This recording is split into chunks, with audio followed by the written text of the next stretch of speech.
Happy independence day to all. ये जो 15 अगस्त है ना, इसके साथ मेरा बहुत गहरा नाता है।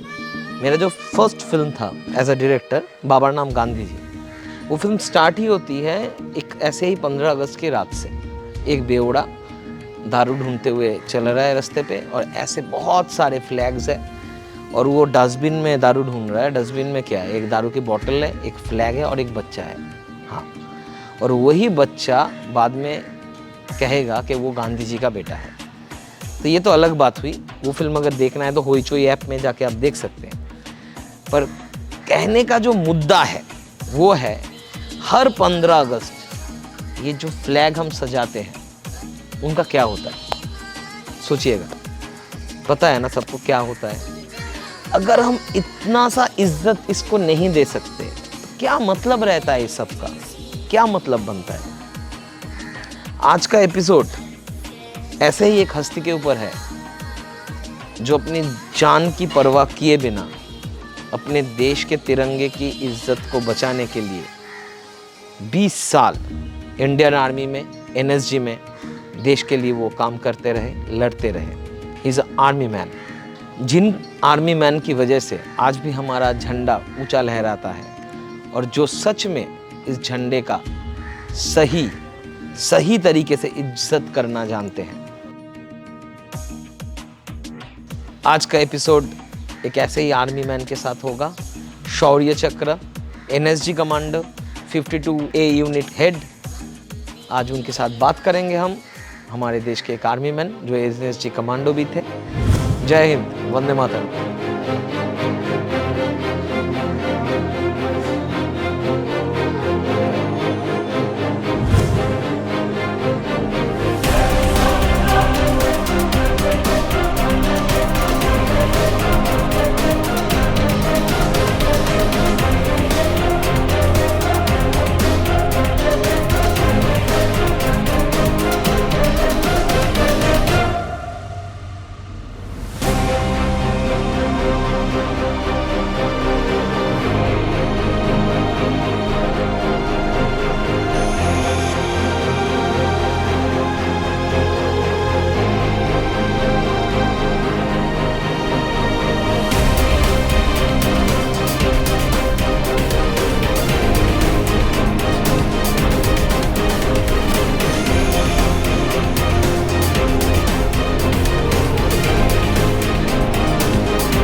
ये जो फ्रीडम, ये जो इंडिपेंडेंस, ये जो डेमोक्रेसी हम प्रैक्टिस करते हैं, बहुत सारे लोगों की कुर्बानियाँ और बहुत सारे लोगों के जज्बे की वजह से हम ये खुल के जी पा रहे हैं। तो आज ऐसी एक शख्सियत, हस्ती हमारे साथ है।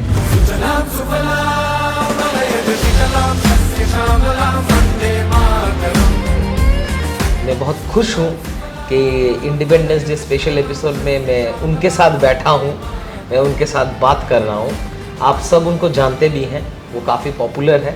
हमारे साथ आज बैठे हुए हैं Shaurya Chakra colonel Kaushal Kashyap ji. Welcome sir. Thank you so much Pavel ji. In fact it's a privilege and an honour. मुझे बहुत अच्छा लगा कि आपने मुझे इस प्लेटफॉर्म में बुलाया। Frankly on behalf of the entire defence forces, the police forces, all the services जो देश के लिए कंट्रीब्यूट करते हैं, और जो फ्रीडम फाइटर्स हैं जिन्होंने हमें ये आज़ादी दी है, मैं उन सब के बिहाफ पे आपके गुड विशेस और आपके सारे व्यूअर्स के I am sure good wishes accept करूँगा। And thank you so much. But आपने जो बताया है ये बहुत इम्पॉर्टेंट है, ख़ास तरह से अभी इस माहौल के अंदर, क्योंकि आपने और मैंने गुलामी नहीं देखी है। नहीं देखी है, हमारे पेरेंट्स ने भी नहीं देखी है। हाँ, नहीं देखी है। My father has seen some part of it. He was born in 1941, लेकिन हार्डली 47 तक क्या गुलामी देखा है उनको, कुछ वो ही नहीं है। बट उन्होंने एटलीस्ट वो फर्स्ट हैंड अकाउंट सुने हैं कि आज़ादी से पहले क्या माहौल होता था, हर घर में क्या माहौल था, क्या एक जोश जुनून होता था कि देश को आज़ाद कराना है। एंड हमारे बच्चों ने तो और भी मतलब they are going father away from, they have वो सारे ऐसे माहौल में जन्मे हैं जब आज़ादी के साथ एंड तो बहुत ज़रूरी है कि हम इसके बारे में बातें करें, हम उनको ये डेडिकेट करते रहें और उनके साथ हमेशा ये टच में ये उनके किस्से सुनाते रहें आज़ादी के, so that they can value it, they can appreciate, exactly value is the word, कि आसानी से नहीं मिला है और ये रहेगा नहीं। वी आर ब्लेस्ड के रास्ते में चलते चलते ऐसे ऊपर देखा तो आसमान है, कहीं पेड़ है, कहीं पंछियाँ हैं, हवा चल रही है। आप सोच लो, ज़्यादा दूर नहीं सर, पैलेस्टाइन में वहाँ पे भी बच्चे हैं, बूढ़े हैं, जो भी है, वो सर उठाते हैं तो सिर्फ फाइटर प्लेन दिखाई दे रहा है, मिसाइल्स, ड्रोन्स। तो वी शुड वैल्यू दैट कि अपना देश डेमोक्रेसी के इस स्टेज पे है और आप लोगों की वजह से, इंडियन डिफेंस की वजह से हम ये चैन की सांस ले पा रहे हैं कि हमारे सर के ऊपर से कहीं बैक टू बैक फ्लाइट्स नहीं जा रही हैं आज। क्योंकि आज भी पूरे वर्ल्ड में बहुत सारे देश में they are not having a very good condition. हम लोग यूरोप बात करते थे, चले जाइए यूक्रेन, चले जाओ रशिया, तो scenes are not good. We are blessed of course in amount the sacrifice you guys are doing for us. No, I gratefully accept again on behalf of everyone. But then बहुत सारे factors इसमें आ जाते हैं। एक तो you are absolutely right कि एक देश को इज्जत तभी मिलती है, जो मैं हर बार बताता हूँ, जब देश स्ट्रांग होता है। हाँ, ये एज ए इंडिविजुअल भी है, आपको इज्जत तब मिलेगी जब आप स्ट्रांग होंगे। आप अगर स्ट्रांग नहीं है, आपको कोई इज्जत नहीं मिलेगी, you do not have a standing. So that is true. And ये जो स्ट्रेंथ है, ये सिर्फ इसकी आर्म फोर्सेस या डिफेंस फोर्सेस से ही नहीं, इसके इकोनॉमी का स्ट्रॉन्ग होना, इसकी गवर्नमेंट का स्ट्रॉन्ग होना, जुडिशरी का स्ट्रॉन्ग होना, दैन एग्जीक्यूटिव बॉडी का स्ट्रॉन्ग होना बहुत इंपॉर्टेंट है। And as you rightly mention, we can only thank कि हम ऐसे माहौल में जन्मे हैं। मुझे क्या लगता है ना कि सर, जो डेमोक्रेसी है, हम इसको सिर्फ करते हैं कि पॉलिटिशियंस को लेके सर्कुलेट करते हैं, पर ये गलत बात है। ये जो डेमोक्रेसी है, ये पॉलिटिक्स ओरिएंटेड ही है और वही भारत भाग्य विधाता का रोल प्ले भी करते हैं। फिर भी क्या है ना सर, एक डेमोक्रेसी का सबसे अच्छी बात जो है ना, ये सर्कल करते करते पॉलिटिक्स का सेंटर में रख के भी यहाँ से डिफेंस होके, जुडिशियरी होके, पब्लिक होके, सिविल सर्वेंट्स होके, ये पूरा सिस्टम होके, including the government bus driver, सब कुछ होके एक सिस्टम क्रिएट होता है।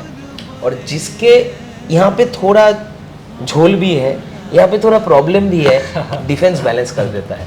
यहाँ पे थोड़ा प्रॉब्लम है, जुडिशरी बैलेंस कर देता है। यहाँ पे थोड़ा प्रॉब्लम है, पब्लिक बैलेंस कर देती है। तो that's the beauty of India, that's the beauty of democracy, that's the beauty of democracy. And I think as a democratic country, और भी जब छोटा था बहुत ज़्यादा गालियाँ बरसता था अपने देश को। मैं अप फ्रंट बताता हूँ कि ये खराब है, वो खराब है, ये जब जैसे होता है। द डे बाई डे मेरा एज बढ़ रहा है और दुनिया को देख रहा हूँ, तो मैं समझ रहा हूँ कि भाई साहब जो है बहुत अच्छा है, और भी अच्छा बन सकता है, और भी अच्छा बनाएंगे, पर जो है अभी तक वी आर ब्लेस्ड। बहुत अच्छा। आप अपने नेबर्स को देख लीजिए। हाँ, मैं देख रहा हूँ। या आप पाकिस्तान देख लीजिए, आप सर, म्यांमार अभी बांग्लादेश में जो चल रहा है देख लो, बांग्लादेश देख लीजिए, आप श्रीलंका देख लीजिए, हाँ, आप कहीं भी देख लीजिए। मैं उनके अगेंस्ट नहीं बोलना चाहता हूँ, बट स्टिल नहीं, मैं अगेंस्ट फॉर की बात ही नहीं है सर, मैं कंडीशन की बात बोल रहा हूँ।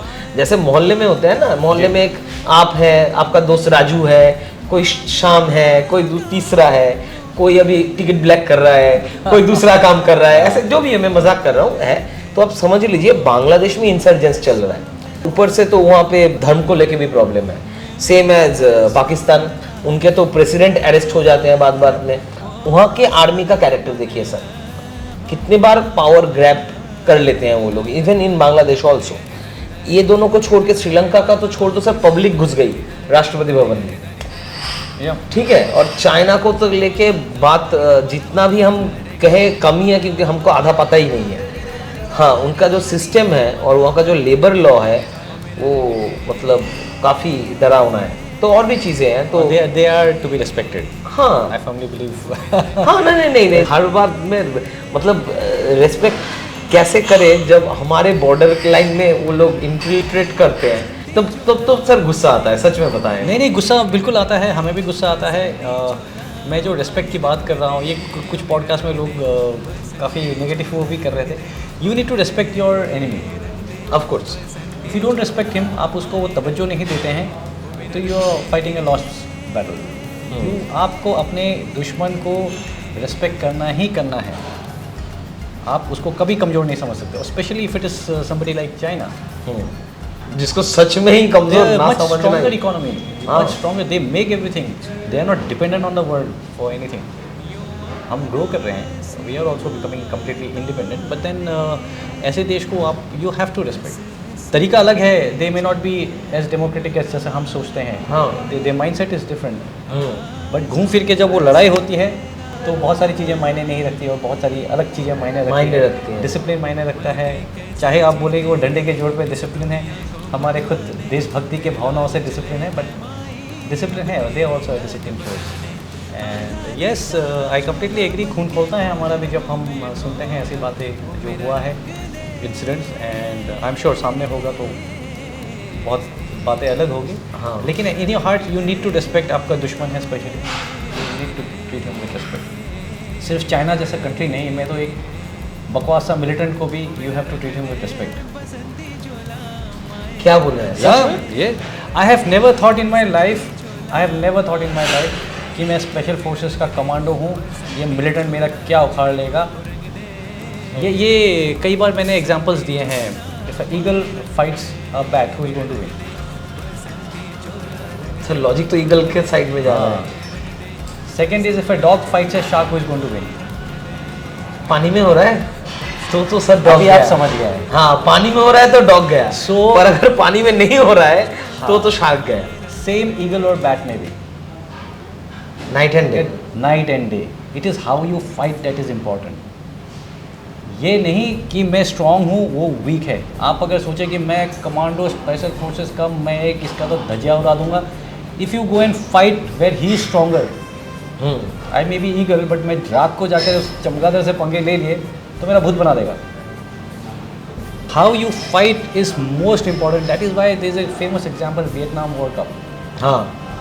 वियतनाम वॉर में general Von Giap, I know how it is written, pronunciation में हो सकता है कि प्रॉब्लम हो जाए। When they were fighting the Americans, उनको रशिया ने सब कुछ ऑफर किया था कि आपको जो चाहिए आप लीजिए and you beat the Americans. He refuse, नहीं चाहिए, क्योंकि मैं अगर आपका सामान ले लूँगा, जैसे यूएस मेरे साथ लड़ाई कर रहा है मैं उसी हिसाब से लड़ाई कर रहा हूँगा। आप समझ रहे हैं? जैसे कि यूएस अगर मेरे साथ बेसबॉल खेल रहा है, मैं उसके साथ बेसबॉल खेल रहा हूँ, और बेसबॉल में तो मैं कमज़ोर हूँ, मैं उसको स्विमिंग में हराऊंगा जिसमें मैं स्ट्रांग हूँ। राइट। अभी ओलंपिक्स भी चल रहे हैं। एग्जैक्टली, वो तो दैट्स जस्ट एन एग्जांपल। तो दे ब्रॉट द गेम कि जंगल गुरिल्ला टैक्टिक्स कैसे अंडरग्राउंड टनल्स बना करके स्टोर करते थे, वहाँ के नेटवर्क से वो चलते थे, पानी के नीचे से उनके केबल्स होते थे जिसके ऊपर से चल करके till the end of the war US को पता ही नहीं चला कि ये कैसे आ रहे हैं। जबकि आप अगर इमेजिन करें, अगर ये ट्रक्स ले लेते, टैंक्स ले लेते, तो ये टैंक्स यूएस के एयरक्राफ्ट में ही आ जाते, उनको देख लेते, देख करके आपका लॉजिस्टिक चैनल पूरा अपसेट कर देते वहाँ पे बम्बार्ड करके, और लास्ट तक इनको पता ही नहीं चला कि इनकी सप्लाई कैसे हो रही है। सो इसीलिए even if I am fighting a terrorist, You should know your war. You should know your war, you should choose your battles. ये सिखाया जाता है, you should choose how to fight. ये जरूरी नहीं कि आप स्ट्रॉन्ग हैं कि कमजोर है। Even if I am damn strong, I am special forces, but if I make a mistake, मैं किसी के पीछे पागलों की तरह भाग जाता हूँ, I am walking into A trap, just walking into A trap. Family man बोल के एक सीरीज़ है, इंडियन स्पाई के ज़िंदगी देखने का नज़रिया मेरा बदल गया है। तो वहाँ पे एक डायलॉग है, बहुत अच्छा डायलॉग है, कि हमको हर रोज़ करना पड़ता है, उनको सिर्फ एक दिन जीतना होता है। Exactly, very right. और हमको हर दिन जीतना होता है। सो आई फाइंड समहाउ कि हमारे स्पेशल फोर्सेस का काम, it's like a batsman. A bowler have to bowl 60 balls, उसके हाथ में 24 बॉल्स है, उसमें से एक मिल जाए, 4 मिल जाए, 5 मिल जाए, बड़ी बात है। इतने में ऑप्शंस का रेशियो होता है ना। कोई 3 छक्के भी मार दे, नेक्स्ट 3 बॉल में हैट्रिक भी हो सकता है उसका। पर एक बैट्समैन का तो सर एक ही बॉल, मिस के बीट हो गया एक बॉल सर, एक गोली एक बॉल। इसको जिस हिसाब से मैं पुट करता हूँ actually it's like you are standing, you are a goalkeeper. हाँ उसको पता है वो कहाँ मार रहा है। हाँ उसको पता है, define the entire goal. Right. अब वो गोल पोस्ट तो डिफाइंड होता है, आप उसको और एक्सटेंड कर दो, पता नहीं कहाँ पे मार सकता है वो, कितना डिफेंड करोगे। So he is always at an advantage because he chooses the battle. हमको रोकना होता है, आपको रोकना होता आपको है। रोकना है। रोकेंगे कब, जब वो पहले पहल करेगा तब। हाँ नहीं, हाँ मतलब it's much more difficult job. आपको जैसे पता होता है कि कहाँ पे मिलिटेंट्स है, क्या उनका एजेंडा है, कहाँ से कौन कौन ज़्यादा डेंजरस है, आप लोग पिक करते हो कि मार्क करते हो आपका बेस प्लान के हिसाब से कौन क्या करने वाला है। मिलिटेंट्स क्या करते हैं, वो भी सेम ऐसे केस स्टडीज करते हैं कि ये ऑफिसर है अभी इसको संभाल के रखना है, ये करना है। बिल्कुल।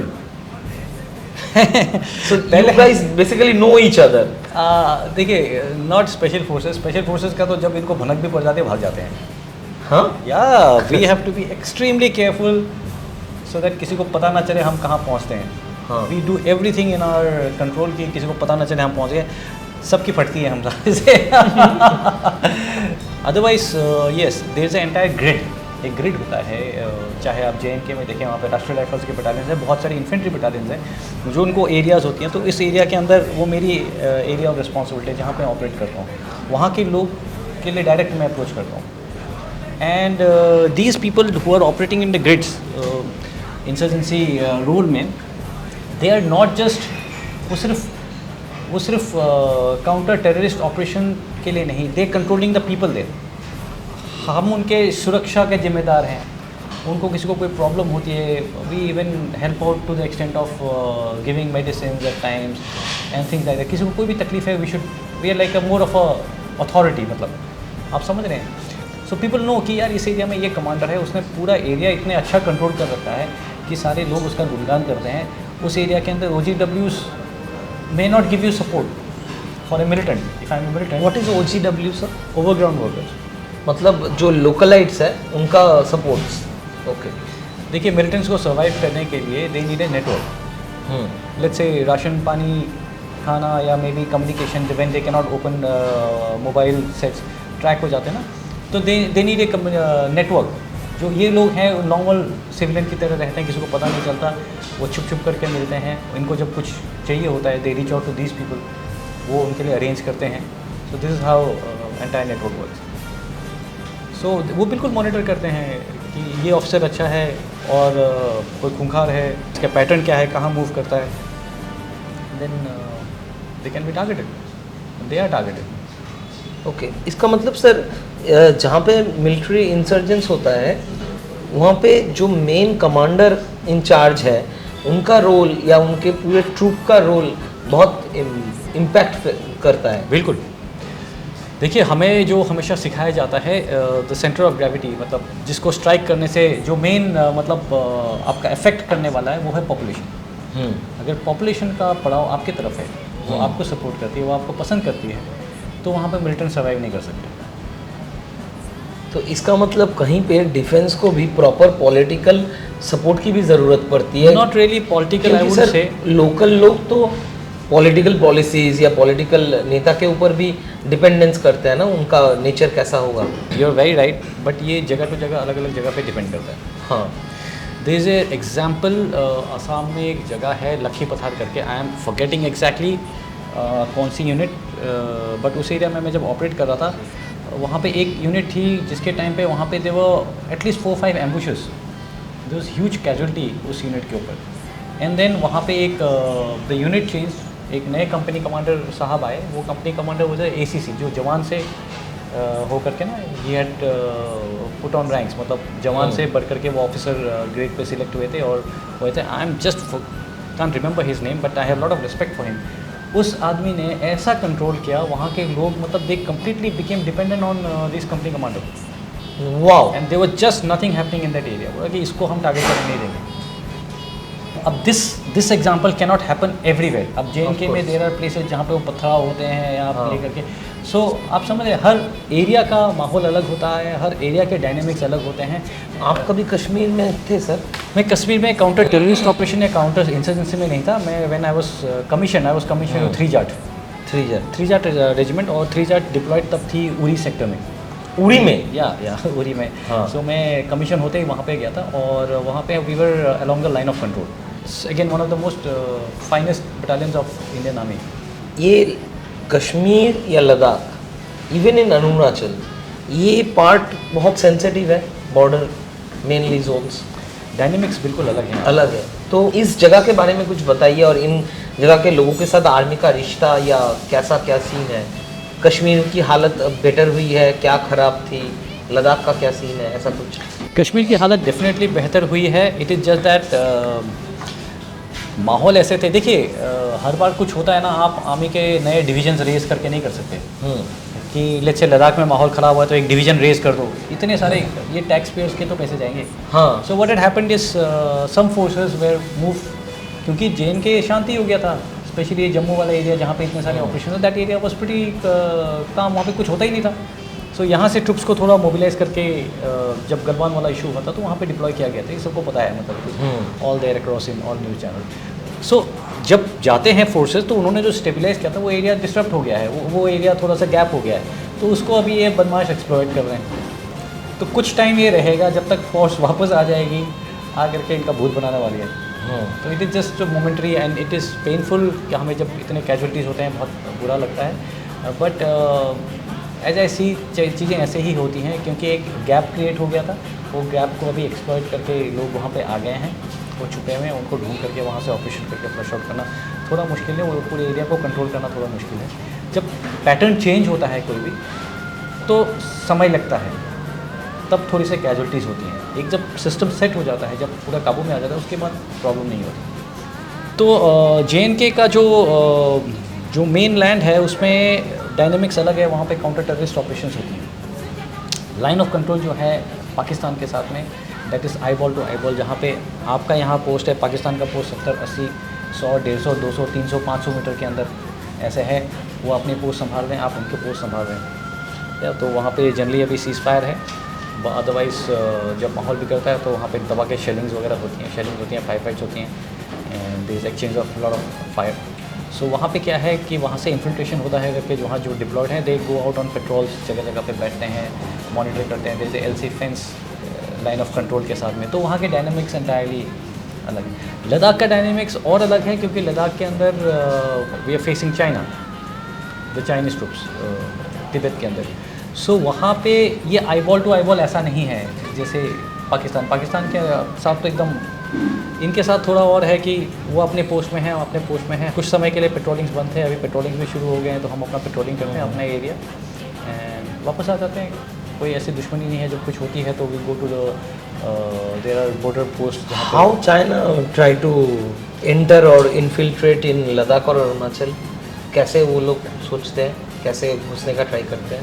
देयर आर इश्यूज़, जैसे कि मेरा घर यहाँ पे, आपका घर यहाँ पे है, मैं अगर बोलूँ कि ये मेरा बाउंड्री है, will you accept it? No. Then there will be fights. That is what exactly it's happening, because exactly दोनों ने एग्री करके जो हमारे एग्रीमेंट्स हुए हैं, दे डोंट रिकॉग्नाइज जो एग्रीमेंट्स हुए हैं। उनके क्लेम्स कुछ और हैं, हमारे क्लेम्स कुछ और हैं। सो उनका मानना है कि बाउंड्री यहाँ पे, मेरा मानना है कि बाउंड्री वहाँ पे है। सो इसीलिए ऐसे जब कन्फ्यूजन्स होते हैं तो there are bound to be altercations रहेंगी, जब तक ये बाउंड्री इशू सॉर्ट आउट नहीं हो जाता। ये डिफरेंस जानना है कि बैटालियन क्या किसको कहते हैं, रेजिमेंट किसको कहते हैं, कैसे ये बनता है, इसका अगर थोड़ा हमको शॉर्ट तरीके से एक कॉन्सेप्शन मिले आम आदमी को। देखिए, जब हम ब्रिटिश आर्मी होते थे, ब्रिटिश इंडियन आर्मी, तब से लेकर के तब से ये कॉन्सेप्ट है कि एक रेजिमेंट एक जगह के लोगों को या एक जैसे लोगों को रिक्रूट करने के लिए होता है। लेट्स से जाट रेजिमेंट में ज़्यादातर जाट, उसके बाद अहीर, गुज्जर, इधर उधर के जो आसपास वाले वो लोग यहाँ पे आते हैं। तो अब जो जाट रेजिमेंट है, क्योंकि उस एरिया के लोग बहुत आते हैं, तो जाट रेजिमेंट के अंदर कई सारे बटालियन हैं। Let's say there is 1 Jat, 2 Jat, 3 Jat, 4 Jat, 5 Jat, ऐसे करके 20, 21, 22। तो अभी बटालियंस की एक ऑर्गेनाइजेशन है, एक स्ट्रिक्ट नफरी है कि let's say for an example I will not go into exact numbers, but it is less than 1,000. Let's say we've got 22 battalions. तो ये पूरी जो रेजिमेंट है, they don't go to war like that. It is only regiment कि आपके एक type के लोग रिक्रूट हों, एक टाइप के लोगों को एक जगह ट्रेनिंग कराया जाए. एक कम्युनिटी के लोगों के प्रेशर पॉइंट्स एक जैसे होते हैं. जैसे किसी मराठा को आप छत्रपति शिवाजी महाराज की जय बोल दो तो जान भी दे देगा. हाँ. उनको मोटिवेट करने के जो तरीके हैं, उनके जो हैबिट्स हैं, एक जैसे राशन खाते हैं. एक जैसे लोगों को मोटिवेट करने के लिए आपके ट्रुप्स को समझना बहुत इंपॉर्टेंट है. ओके. अगर आप जो टैक्टिक्स करके अपने सिख रेजिमेंट वालों को मोटिवेट करते हो, वो आप असम रेजिमेंट वालों को मोटिवेट नहीं कर पाएंगे. उल्टा पड़ जाएगा. उल्टा पड़ जाएगा. हाँ, सिख रेजिमेंट में मतलब गालियाँ चलती हैं. ओके. आप गोरखा को अगर गाली दे दोगे वो सेंटी हो जाएगा कि साहब ने मुझे गाली दे दी करके. तो इसीलिए रेजिमेंट्स उस हिसाब से. सिख रेजिमेंट में गाली का मतलब है कि ब्रदरहुड है, और गाली का मतलब है मतलब कड़ी दोगे. गाली दे रहे हैं मतलब खुद को भी नहीं दे रहे हैं, दे रहे हैं किसी और को, पर बोल रहे हैं इसको. इस तरीके से गालियां चलती हैं. आप एकदम अच्छे खासे गालियां दीजिए, लगता है कि ये तो अपने जैसे साहब हैं, एकदम अपनी भाषा बोलते हैं. हाँ, मतलब गालियां दे दी तो he is my brother. And और आसाम में पूरा उल्टा हो जाएगा. Then you know your troops. जैसे कि असम रेजिमेंट वाले they are very simple. Gorkha regiment वाले आप उसको जब आदेश देते हो तो बहुत डिटेल में जाकर के आपको आदेश देना पड़ता है. मतलब एक तो एग्जांपल था, पता नहीं, आई होप अगेन बहुत लोग सेंटी हो जाते हैं. नहीं ना, बोल ही सकते एक हो. रेजिमेंट में, गोरखा रेजिमेंट में कहता है कि साइकिल लेके दौड़ के जाओ, तो बंदा साइकिल लेके दौड़ के जाता है. समझ रहे हो आप? हाँ. तो अब उसको सिख बोलना- रेजिमेंट में उल्टा है. हाँ.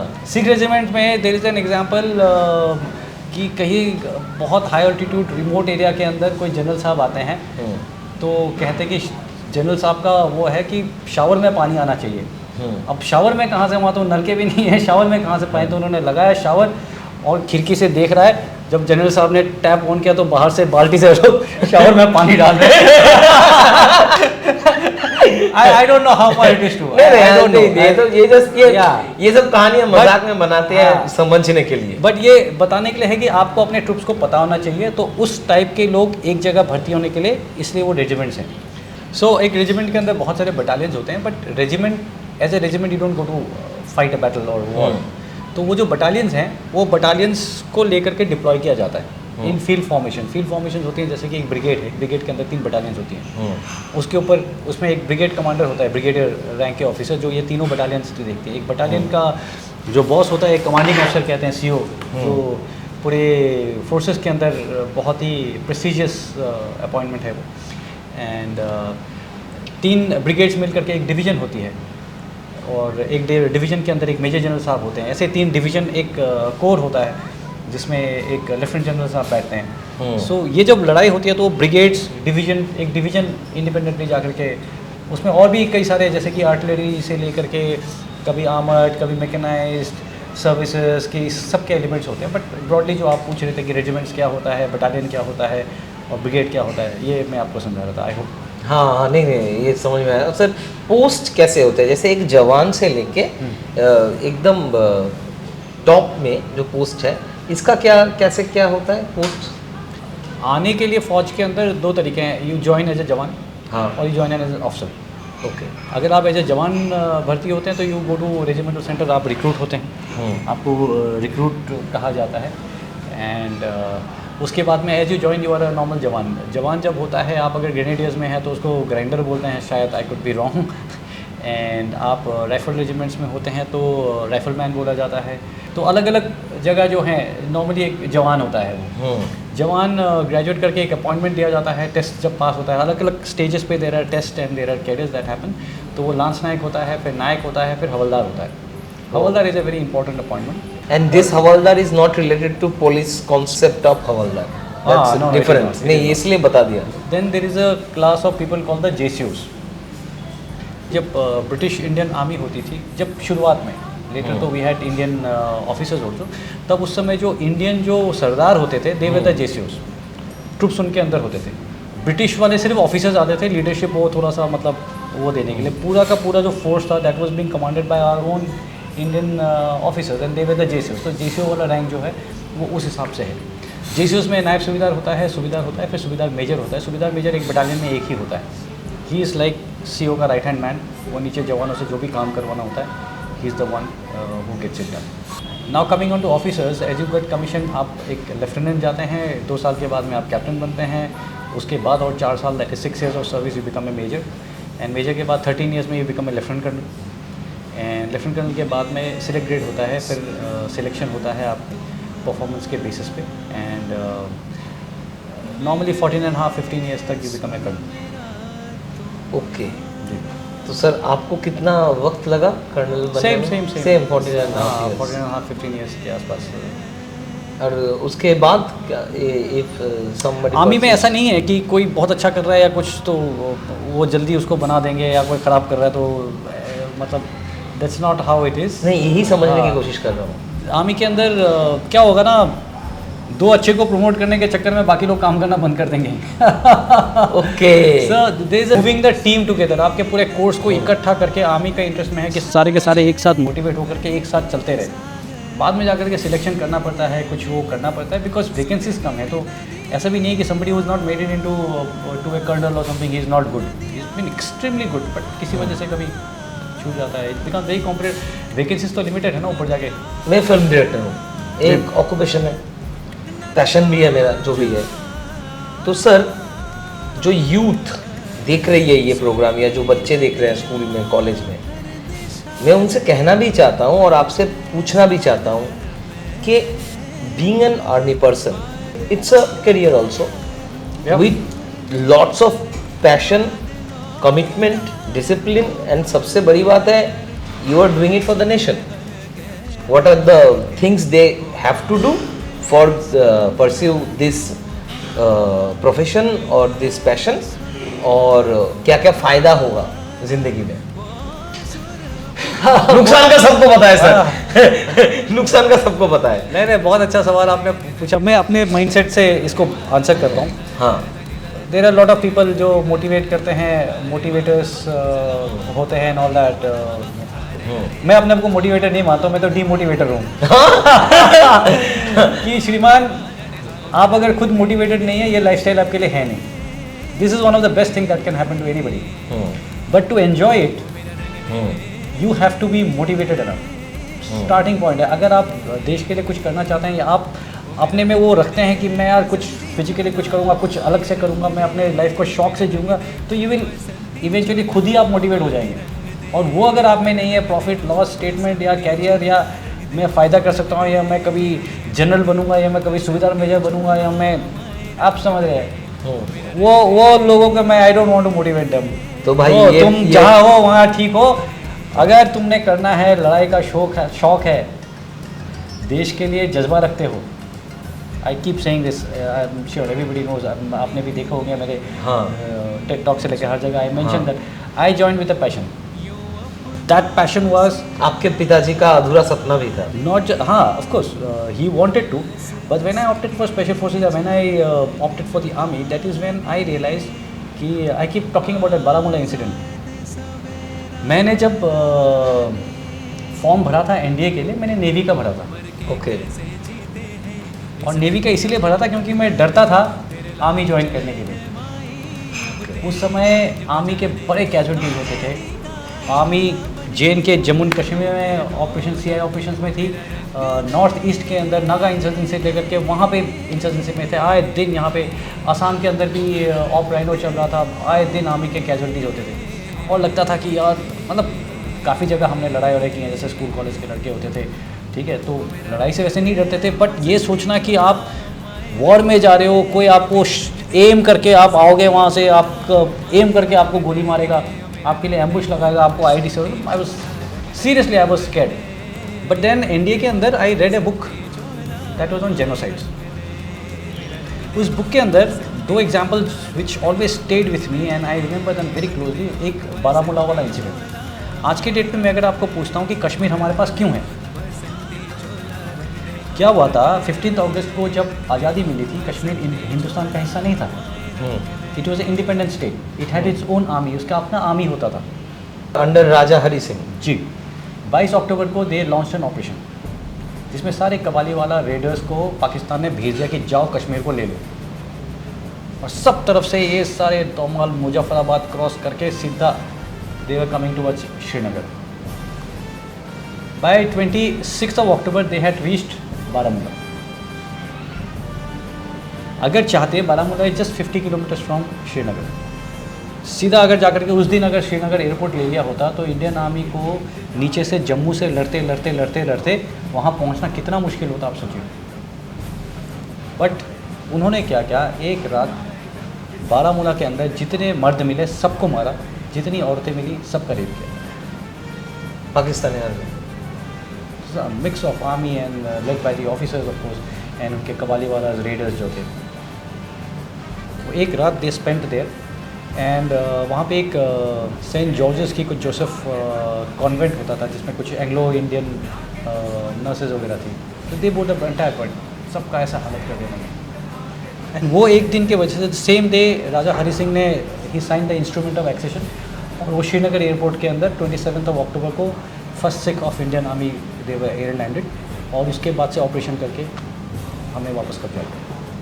सो मैं ये इसीलिए बता रहा हूँ क्योंकि उस समय ये इसीलिए हुआ क्योंकि जो कश्मीर की आर्मी थी they were not strong enough. The lesson that I learn was कि श्रीमान अगर आपकी देश की आर्मी स्ट्रॉन्ग नहीं है यही होने वाला है। This is exactly what is going to happen. Somehow मैं डरता भी था लेकिन फिर भी आई मोटिवेटेड माई सेल्फ कि नहीं, I will for this country, for the safety of our families, for this country I will go and I will fight no matter what, जो होगा देख लीजिए। एंड करते करते I landed up in special forces. Second was incident जो मैं आपको बता रहा था, that was about Dhaka. This I am sure आपको ज़्यादा क्लोजली पता होगा। Lakhs of people 71 lakhs of people were killed, raped, murdered brutally. तो we have the same enemy. कल उनको अगर लगे कि हिंदुस्तानी, और ये हिंदुस्तानी फ़ौज स्ट्रॉन्ग कैसे होगी अगर आप मेरे और ये जो यूथ हैं ये अगर प्रॉफिट लॉस स्टेटमेंट और सिर्फ कैरियर का सोचते रहेंगे तो this army is not going to be strong. Army को स्ट्रॉन्ग होने के लिए वो जज्बा चाहिए कि यार मैं लड़ूंगा इसके लिए। Have to put country above all. Exactly. So that is my background. उस पैशन के साथ मैं आया हूँ फौज के अंदर। मोटिवेट आप खुद होंगे, मैं आपको सिर्फ रास्ता दिखा सकता हूँ, मैं आपको बता सकता हूँ कि श्रीमान जो ज़िंदगी तुम सोच नहीं सकते वो ज़िंदगी आपको यहाँ जीने को मिलेगा। अरे लोग पैसे दे के लाखों एयरक्राफ्ट से जंप करने के लिए पैराशूट से जाते हैं, स्कूबा डाइविंग के लोग पता नहीं कितने फालतू पैसे बर्बाद करते हैं, यहाँ आपको फौज ज़बरदस्ती करवा रही है। हाँ, माउंटेनियरिंग आप बिना पैसे के पूरा best of the gear you get, आप माउंटेनियरिंग कर रहे हैं और तो और आप मिलिटेंट मार रहे हैं, कहाँ मिलेगा आपको? वो तो आप पैसे देके भी नहीं कर सकते। लास्ट वाला तो पैसे देके भी आप नहीं कर सकते। जो मर्दों वाली बात है, I think I don't know if anybody relates that, मर्दों वाली बात तो उसी में है ना।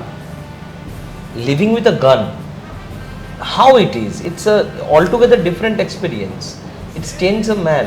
या you need to be very responsible.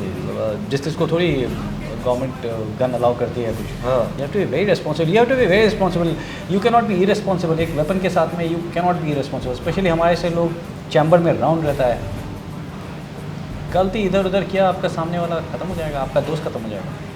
So and again your anger, your temperament, ये नहीं कि गाड़ी टच हुई कैसे मार दिया तूने, जानता है मेरा बाप कौन है, और you can do that, you have to be responsible. इसीलिए हमारा सिलेक्शन वगैरह भी फौज का अलग है, इसीलिए इतना ज़्यादा वो होता है कि पीपल आर चोजन। ये जो पाकिस्तानी आर्मी का ब्रूटलिटी आपने बोला, अगर हम थोड़े ध्यान से देखिए तो इजरायली आर्मी का भी ब्रूटलिटी हमको पता है, अमेरिकन आर्मी का ब्रूटलिटी हमने देखा है, 2 पिरामिड्स वगैरह जो पिक्चर्स हमने देखे हैं, क्या खौफनाक चीज़ें वो लोग करते हैं। बहुत सारे जगह पे तो जेनेवा कन्वेंशन का कुछ सीन ही नहीं रहता। बट इंडियन आर्मी का नाम जब भी आता है, हालांकि चंद कुछ इंसिडेंट्स आएंगे शायद, पर फिर भी ओवरऑल हमारी army is one of the most dignified army. तो क्यों ये डिफरेंस क्यों है पाकिस्तानियों से, बाकियों से क्यों है, क्या लगता है आपको? हम में क्या अलग है सर? और ये जो अलग है, I am very much proud of it. Entire attribute goes to हमारे जो सीनियर लीडरशिप है उनके लिए है। एक तो हमारे माइंडसेट ही ऐसा है, हम अच्छे लोग हैं, नहीं हम अच्छे लोग हैं, हम अच्छे लोग हैं। We have not gone to go and conquer any place. क्यों हम सेटिस्फाइड हैं? हम कहाँ हैं? हम बैठे हैं Ganga valley, Brahmaputra valley, Yamuna valley, Narmada valley, सारा लोग तो ये लोग एग्रेशन या वो क्यों आता है? Why have people come and try to crusades या यहाँ आकर के क्यों अटैक करने की कोशिश करते हैं? क्योंकि उनके पास खाने को नहीं है ना वहाँ पे। अगर पेट भरा हो, सब कुछ हो, तो कौन कहाँ जाए? तो all this places if you see, even though मैं आपको जो उसकी बात कर रहा था, the Viking raiders and all that, even ये जो यहाँ पे रेडर्स आते थे, किस लिए आते थे? वहाँ पे खाने के लिए नहीं होता था, डेजर्ट्स में होते थे। Mongolian, why did Genghis Khan had to go and capture the entire world? खाने के लिए नहीं होता था वहाँ पे, डेजर्ट में बेचारा। आप समझ रहे हैं? तो we have always been happy, we have had good food हमेशा। मतलब हमें कहीं और जाकर के ढूंढने की जरूरत ही नहीं है, यहाँ पे कुछ भी करो आप होगा के। So I think it has to do with that कि हम we are a contented and happy people. हम खुश हैं, we don't want to harm. पूरी दुनिया के अंदर सबसे ज़्यादा वेजिटेरियन इंडिया के अंदर ही हैं। We don't want to harm people. So I think, I don't know in some manner if it is related or not, but we are a very principled army and it helps. It is a strategy. It's a strategy also. It is a strategy. It is a strategy. It affects your enemy. अगर दुश्मन आपका ऐसा हो कि somebody who does not take surrenders, ठीक है, वो भी एक स्ट्रेटेजी है। They don't take surrender, they punish और torture कर करके अपने वो करते हैं। तो क्या है कि जो if you are fighting a defensive battle और आपका दुश्मन ऐसा है, तो आप क्या करेंगे? आप you would not like to surrender. आपको पता है कि पकड़ा गया तो ये तो जान निकाल देंगे, है कि नहीं? On a contrary, if you are accepting surrender कि आओ मिल जाओ, हम तुम्हें आराम से खाना पीना खा करके विल हेल्प यू, तो they will willingly surrender. You surrender, you go and meet, you got information, आपको इन्फॉर्मेशन भी मिल जाता है उससे, आपका बेस भी स्ट्रॉन्ग होता है और आपका बेस स्ट्रॉन्ग हो रहा है। आप बिना फाइट के अगर यू आर टेकिंग सरेंडर, आपने घेर लिया कि भैया, and they have trust in you, तो that's in one way this is a strategy, this is been our strategy. I believe we are good people at heart, our leadership is very good, very competent, अपने अंदर confidence होता है। कारगिल में we have, it's all there, हमने उनके बरियर्स किए हैं पूरे राइट्स के साथ में, कौन करता है? And specially after what they have done.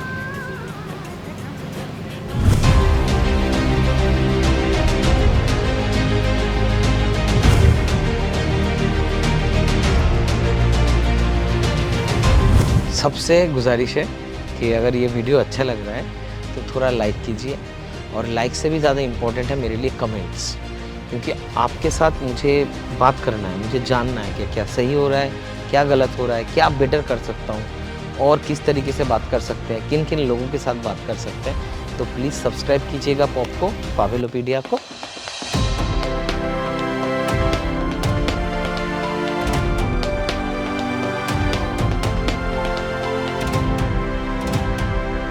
Please give me a guidance कि what better I can do. Interview में वापस आते हैं, ठीक है?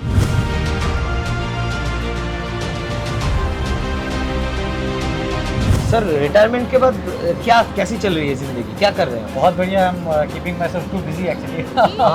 क्या क्या कर रहे हैं?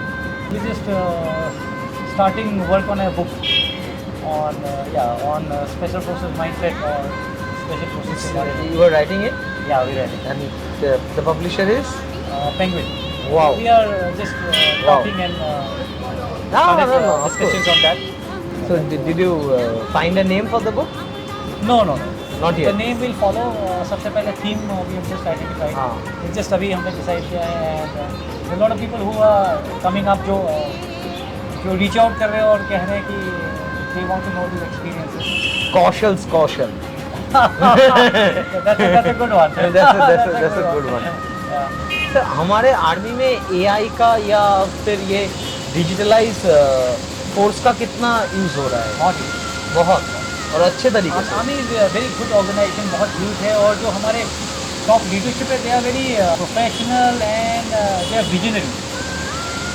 आई रियली ट्रस्ट जो सिलेक्शन है किसी हिसाब से, तो they are the first ones to adopt any kind of a technology.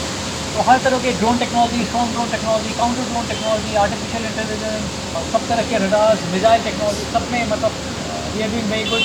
And अभी प्रेजेंटली जो हमारी कंट्री का स्टेज है जिसमें we are started manufacturing, and in another couple of years we are going to become, we already have become global exporter and all, and in some time तो we actually going to make a market. ये जो weapon industry है, ये इसके बारे में कुछ बताइए ना, ये कैसे क्या चलता है? ये तो दुनिया का शायद one of the most biggest industry है, weapon industry, in terms of monetary role. War is a industry. It's a business for many.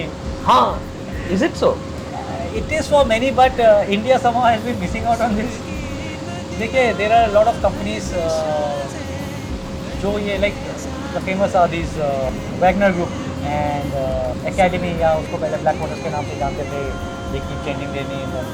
These are good companies, they're big companies जो facilitate करती है किसी country को. These are all extension of the external affairs. मतलब जैसे कि India पहले we are completely regional power, हमारे ambitions नहीं है कि हम किसी और देश में जा करके कुछ करें, अपने interest को protect करें. But as we are emerging as a strong part, so I'm sure our visionary leaders जो हैं, they will see that there is a requirement of private players also who are coming in, who are manufacturing weapons, who are giving up the logistics, who are creating an environment, who are supporting the active forces. नहीं तो ये सारे के सारे आपको forces से अगर कराने पड़े तो it will take a huge toll on the government. तो जो वेपन इंडस्ट्री है अभी इन ए बिग मैनर इंडिया के अंदर the small arm industry has taken of. बहुत सारे recent players have got in, or we have started manufacturing. Indian Army is now manufacturing also. No, Army is not manufacturing. The partners like Adani and there are so many more, they are manufacturing in India. They are manufacturing guns. AK-203 India के अंदर बन रही है. All type of weapons are being manufactured. जो soldier जाके लड़ाई करता है वो तो एक पार्ट है. जो सोल्जर के लड़ाई करने से जंग नहीं जीती जाती. जंग को जीतने के लिए उसको इकोनॉमी जो है उसको सस्टेन करना बहुत जरूरी है. जब जंग होगी तो सारे के सारे जो आपकी इंडस्ट्रीज है that will all convert into facilitating the war. All the European companies, इनकी जो स्पेशली जो गाड़ियों की कंपनी है, why are they so good? Because they have been supporting the war industry during the second world war. तो उसका experience है. If something qualifies for a war के सिनेरियो में उस कीचड़, बारिश, फौज को ले जाने के लिए अगर समथिंग क्वालिफाइज उसका जो इंजन बनता है तो आप समझ रहे हैं it is already time tested, it is all tested. जो हमारी इंडस्ट्री है now it is making for the arm forces and it is going to go global. हमारे स्टैंडर्ड्स बहुत अच्छे हैं. तो I am sure in times to come will be a good exporter, major exporter in terms specially Indian subcontinent के अंदर, south east Asia के अंदर and Africa के अंदर बहुत अच्छा प्रेजेंस है हमारा. ये जो वॉर बिजनेस के बारे में बात कर रहे थे, तो ऐसे कुछ कंपनीज, मशीनरीज, वेपन कंपनीज हैं जो somehow in the back door they indulge insurgency in few countries to make their product fail. या ना? there's a lot. देखिए, जिसका आपका बिजनेस है तो you would like to keep your business running. That's dirty, it is environment ख़राब करने वाली बात है. बट ऐसा नहीं है कि नहीं हो रहा है. When there is war, there is opportunity for a lot of people. Exactly. Lot of opportunity. There's no business like war.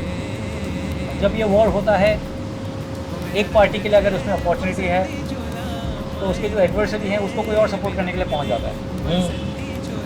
जो लड़ रहे हैं उनको तो पता भी नहीं है कि how they are being exploited. Look at Ukraine, the kind of support they are getting, what is all this happening? They are all getting into debt. कर्जा ले करके लड़ाई कर रहे हैं. And weapon industries are making lot of money. Not only money, even the power positions. Can you imagine the kind of weaponry and weapon and machinery जो United states Afghanistan में छोड़ के आई है? नहीं सर, प्लीज इसके बारे में थोड़ा बताइए. Attack helicopters, all types of weapons, tanks, some infantry combat vehicles, mine protected vehicles, सारे छोड़ करके आए हैं. क्यों? वापस लाने में ज़्यादा खर्चा होता है? I don't know. या फिर ताकि तालिबान वापस आ सके, और आ तो गई. नहीं, मुझे तो लगता है कि तालिबान को वापस आने में यूनाइटेड स्टेट्स का हाथ है. मुझे लगता है. नहीं तो कौन ये सब सेट करके जाता है? कौन सेट करके उनको वेपन्स दे करके जाते हैं? हाँ, सब कुछ. मतलब so much of sophisticated weapon. It amazes me to even wonder and see कि कैसे आपके कल तक दुश्मन है और आप उनको इतना अच्छा इक्विपमेंट दे करके आ जाते हैं. दे करके चले आए कल का इक्वेशन. क्योंकि अभी दूसरा कुछ इक्वेशन होगा कि वहाँ से दूसरा धंधा होगा, दूसरा पैसा होगा. People are not going to exploit that. Of उसको course. ले करके रिसर्च नहीं करेंगे कि ये वेपन्स बने कैसे हैं, the entire technology is being handed over. अब चाइना के अंदर ये तो मुझे किसने बताया था, एनफील्ड की मोटरसाइकिल हाँ। उन्होंने रख लिया था, तो उसके बाद में they just manufactured that kind of the entire technology of Enfield is simple देख के तो चाइना तो बनाने में माहिर है। आपने क्या किया फिर? तो एग्जैक्टली क्या किया फिर? एग्जैक्टली देख एक बात है, बहुत एक इम्पोर्टेंट बात है कि जो लोग जंग लड़ते हैं जैसे आप, वो जंग नहीं चाहते हैं, और जो जंग नहीं लड़ते हैं हम जैसे लोग कॉमनर्स, उनको जंग का बड़ा शौक होता है। It's finally, if you look at it, it is the businessman who is running everything. It is the business interest that keeps everything alive. And but for There are that a lot of conspiracy theories. We should not go. मतलब, No, of course, I but- don't have facts to prove anything. but then for those reasons people are dying. Thank God we are in a country which is not like that. We are not in a country like that.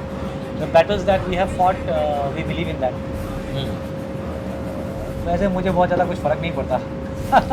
हाँ नहीं, हम तो फालतू का झगड़ा करते भी नहीं है, या घुसते भी नहीं है। जैसे कि जब ये रशिया यूक्रेन का हो रहा था ना, साइड लेना है साइड लेना है, मैं तो कहता हूँ कि अपनी गवर्नमेंट का फॉरेन पॉलिसी, मुझे बहुत सारी पॉलिसियाँ पसंद नहीं है, पर फॉरेन पॉलिसी मुझे तो मतलब क्या बहुत अच्छा लगता है। जिस तरीके से यूक्रेन से और रशिया से दोनों से हटा के, यूएसए ग्रुप से भी खुद को हटा के, कि भैया तुम्हारे लफड़े में हम पड़ने वाले नहीं हैं, तुम Yeah. अपना समझ लो, Amazing. हमको नहीं जाना है, ये बहुत सही काम किया था।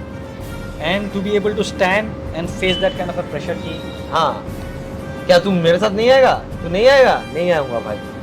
ये कहना is a very good thing, and I am very much proud of my government for taking Yeah. this kind of a good stance. So वही बात है, ऐसे जब गवर्नमेंट को गालियाँ भी परोसता हूँ तो अच्छे काम के लिए तो अच्छा भी बोलना चाहिए ना। जो है सो है, जो है सो है। आई एम रिमाइंडेड, अभी कुछ दिन पहले somebody had asked me a question कि टेररिस्ट क्या है, इंसर्जेंट क्या है और मिलिटेंट क्या है। तो it did not strike me then, but if you were to ask me now, I would respond कि मुझे कोई फर्क भी नहीं पड़ता। क्यों क्यों क्यों क्यों कैसे? क्या फर्क पड़ता है? Anybody with a weapon who's fighting against the army or the government, we are going to knock him off. हाँ आप उसको चाहे कुछ भी बुला लो। हाँ। How does it matter? अगर Yeah. उसका कोई जेन्युइन अच्छा एजेंडा भी रहा तो भी कुछ नहीं है। देखिए, ये ब्लू क्यों है? ये ब्लू है, हाँ ये ब्लू है, ब्लू क्यों है ये? क्योंकि हमने इसको ब्लू बोला है। क्योंकि आप जब से जन्म हुए, everybody has been calling it blue, blue, parents have been calling it. ना मैं आता हूँ, मैं भी इसको ब्लू बोलता हूँ, हाँ बिकॉज जो आपके आसपास है, everybody has been saying it blue blue blue, तो यू रजिस्टर ब्लू। तो इसी तरह उनके दिमाग में अलग चीज़ें फीड हो जाती है हाँ कि हम इंडिया के नहीं हैं, इंडिया के नहीं हैं। बचपन से हाँ 2 साल का, 3 साल का, 5 साल, जब से ही बचपन से। He is been told you are not part of India, you are part of this, ये एट्रोसिटीज कर रहे हैं, ये कर रहे हैं, ये कर रहे हैं, ये कर रहे हैं। So he believes that is his reality, that is blue for him. Tomorrow me and you जात को लेके, देश को लेके सब। अब ये फोर्सेस का इतना ज़्यादा रिस्पॉन्सिबिलिटी नहीं है कि हम उनके नज़रिया को बदली करते रहें। ऑफ कोर्स हमारे एक्शन से नज़रिया बदली हो जाता है, that's a different issue. Security of the nation comes first. एक आर्मी मैन ने मुझे एक मीट में अच्छा बोला था कि भाई साहब वो जब सामने आते हैं, मैं तो उनको समझाना चाहता हूँ, पर क्या है ना, मुर्दे समझते नहीं है। हाँ या right, a good militant is a dead militant.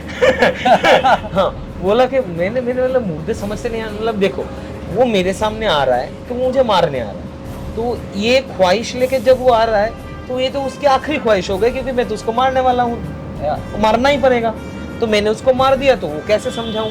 अगर मैंने उसको सोचा कि इसको नहीं मारूंगा, पैर में गोली मारूं, उसको जिंदा ले जाऊंगा, बेटा तेरे को मैं समझता हूँ, तेरी मैं काउंसिलिंग करूंगा तेरे में अच्छी तरीके से, तो वो खुद को मार लेता है, साइड ले लेता है। या तो वो खुद को मार लेता है या मैं उसको मार देता हूँ। तो बात समझने तक या समझाने तक पहुंचती ही नहीं है, खत्म हो जाता तो है। एक तुम लोग भाई साहब एक काम करो, जब तक वो हमारे पास नहीं आते हैं डिफेंस के या आर्म फोर्स के पहले, आप सोसाइटी में समझा दो कि हम तक ना आए एग्जैक्टली, और ये सब ना करे, या तो वो समझ गए, हम समझ गए, Yeah. अच्छी है, छुट्टियां चल रही है। क्या सही सही बात एकदम बिल्कुल, आई कंप्लीटली एंडोर्स दैट। हम लोग यहाँ पे सोचते हैं कि यहाँ पे बैठ के आर्मी बात करती है, वहाँ पे टेररिस्ट बोलता है कि मेरे माँ को इसने, ऐसा नहीं होता है ना। सिंपल कुछ कभी किसी मिलिटेंट से बात हुआ है ऑन एक्शन ऑन एक्शन मेरा पर्सनली नहीं, हमारा एक बहुत अच्छा तगड़ा जवान था।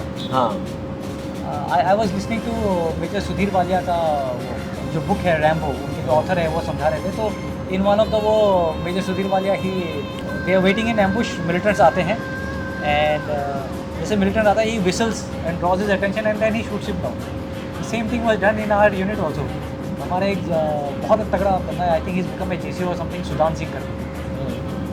तो वो भी militant, we were sitting in ambush and they were fire fight somewhere else, 60-70 militants और वहाँ पे फायर फाइट हो, ये बच के आ रहे थे यहाँ से भागते हुए एंड ये इनके जब एरिया से आते हैं इनको विसल करते हैं, ये हीरो टाइप इधर देखते हैं एंड देन ही शॉट।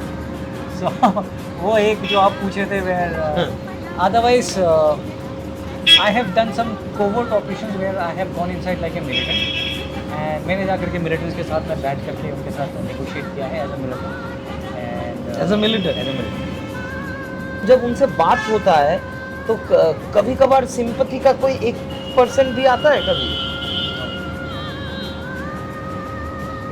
मुझे नहीं आया। हाँ, क्योंकि आप you are going on your job. I'll give you the context. The context was we were operating as militants in a specific area. हमारे साथ एक बंदा था, ठीक है, एंड आर्मी वाज टोल्ड कि इस एरिया के अंदर आप ऑपरेशन मत करो, just leave this area untouched for some time.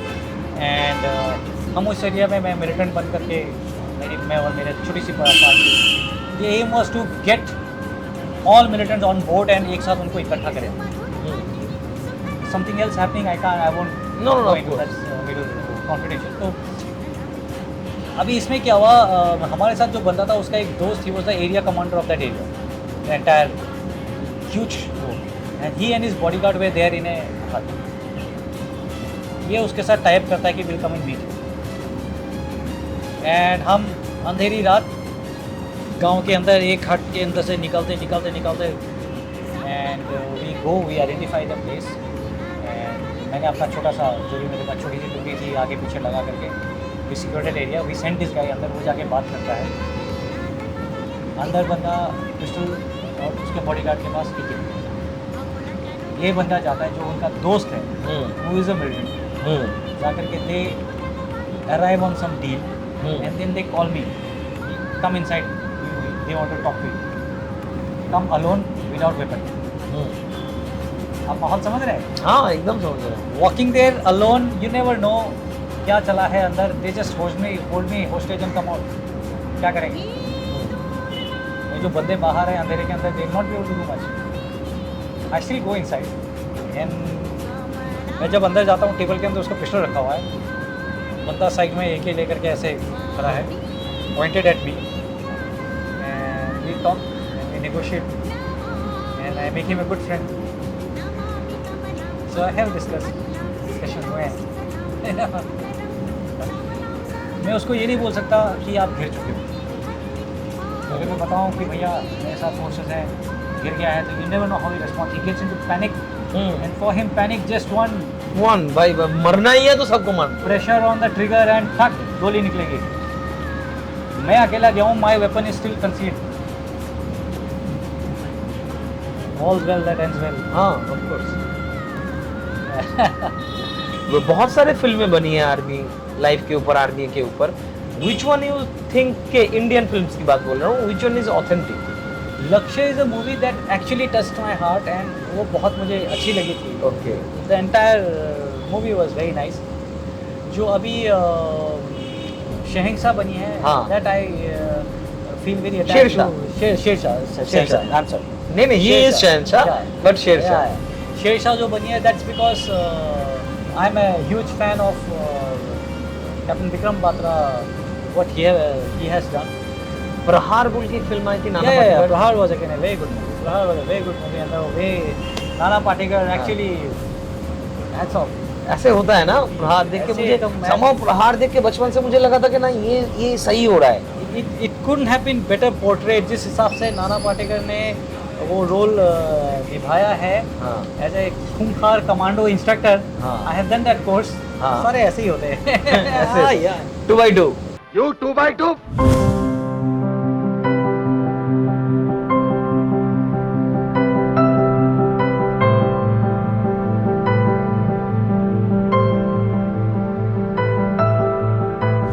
Favourite patriotic song कौन सा है? कर चले हम फिदा जहाँ वतन साथी हो। हाँ, अब तुम्हारे हवाले ये वतन साथी हो। That song just brings tears to my eyes. हाँ, हकीकत फिल्म थी, इंडो चाइना वॉर के ऊपर फिल्म थी। आप प्लीज़ ये फिल्म देखना और ये गाना भी सुनना। मुझे लग रहा है आपको पता तो नहीं था कि ये मेरा फेवरेट गाना है। नहीं सर, क्या है ना, so much. ये नहीं, sorry. मुझे म्यूजिक का इतना शौक है, जितने भी पेट्रियोटिक सॉन्ग हैं आप मुझे बोलो, मैं फटाक से बोल दूंगा डिटेल में कहाँ से कौन सा क्या है। हाँ सच में। और ये तो सांसें रुकती रही, नब्ज थमती गई, फिर भी बढ़ते कदम को ना रुकने दिया, कट गए सर हमारे कोई गम नहीं, पर सर हिमालय का हमने न झुकने दिया। You can feel it. I can live through the song. हाँ, अरे सर मैं क्या बताऊँ, बचपन में मेरे लिए 15 अगस्त क्या था, वो मोहल्ले में वहाँ पे फ्लैग हो गया, होस्ट करना सब हो गया, वहाँ पे मैं वो जो बॉक्स होता था ना, उसको चोंग बोलते थे बांग्ला में, एक ट्रायंगुलर ऐसे बड़ा सा बॉक्स होता था। ये सब JBL वगैरह नहीं थे उस टाइम में, तो वहाँ पे मैं ऐसे देखता था, वहाँ पे लता जी का वो वॉइस आने वाला था। 15 अगस्त को ही होता था, इतना तो यूट्यूब वगैरह सब नहीं था कि हर रोज़ 15 अगस्त मनाए, तो वहाँ पे ए मेरे वतन के लोग वो जब आता था ना मेरे लिए 15 अगस्त, और मुझे ना क्या होता है कुछ आज भी मैं बताता हूँ। मैंने को एक गाना, जैसे बहुत सारे एनर्जेटिक सॉन्ग मुझे पसंद है, पर व्हेनेवर मेरा नेशनल एंथम जब भी मैं गाता हूँ, जब भी वन सिंगल टाइम में गाता हूँ ना, अलग हो जाता हूँ कुछ। और एक दिन मैं फिल्म देखने गया था, एक भूतिया फिल्म हॉलीवुड वाला, तो वहाँ पे भी पहले नेशनल एंथम बजाता, हर वक्त होता है ना, तो मेरा मूड ही चेंज हो गया दूसरा। अभी मैं मतलब मैं भूत से डरने गया था हॉल में, पर अभी मैं भूत सामने आ, तेरी तो मैं अभी यहाँ से तेरा काट के मैं कचुम्बर बना दूँ। तो ये एक हो जाता है, और एक गाने के साथ ना ये फील, और वो हकीकत फिल्म का वो गाना, और जैसे जो किया था सर, अंदर में कुछ होता है, वो अंदर में है। I don't know, maybe I don't have it, but I have it in a different way for my country. So वो गाने sure you're going to make it into a movie. Of course, हाँ, मेरा तो वही convert हो जाता है। मेरा मेरी जिंदगी में आई एम ब्लेस्ड इनफ कि मैं मुझे जो कहना था या करना था मैं कर सकता हूँ सर। मुझे 4 मिलिटेंट्स मारने हैं, मैं मार सकता हूँ सर, हालांकि फॉल्स बुलेट से आपका ही ट्रेनिंग लेके मैं अपने कैरेक्टर से उनको मरवा सकता हूँ। मुझे कभी भी सर्जिकल स्ट्राइक करने का मूड आए, मैं कभी भी कर सकता हूँ। मुझे अग्निवीर रोकना है, मैं सर अपने फिल्म में रोक दूंगा। मुझे जो मुझे मणिपुर को भी सॉल्व करना है, मैं कर दूंगा सर, मैं अपने फिल्म से कर सकता हूँ। इसलिए I am blessed enough to be in this medium. ये अच्छा लगता है। सर कैसा लगा आपको बात करके? मुझे बहुत अच्छा लगा, और thank you so much, really enjoyed आपके साथ बात करके, एंड आई एम श्योर बहुत जल्दी आप एक कमांडो मूवी बनाएंगे। ऑफ कोर्स एंड या थैंक यू सो मच। आपके व्यूअर्स को मैं बहुत बहुत धन्यवाद देना चाहूँगा, और कंट्री के लिए lot of good wishes on the occasion of 15th अगस्त। पवेलोपीडिया को जरूर सब्सक्राइब कीजिएगा। Wish you all the best and happy independence day. May the spirit of independence always stay with us. हाँ, थैंक्स। जय हिंद। जय हिंद, जय हिंद, वंदे मातरम।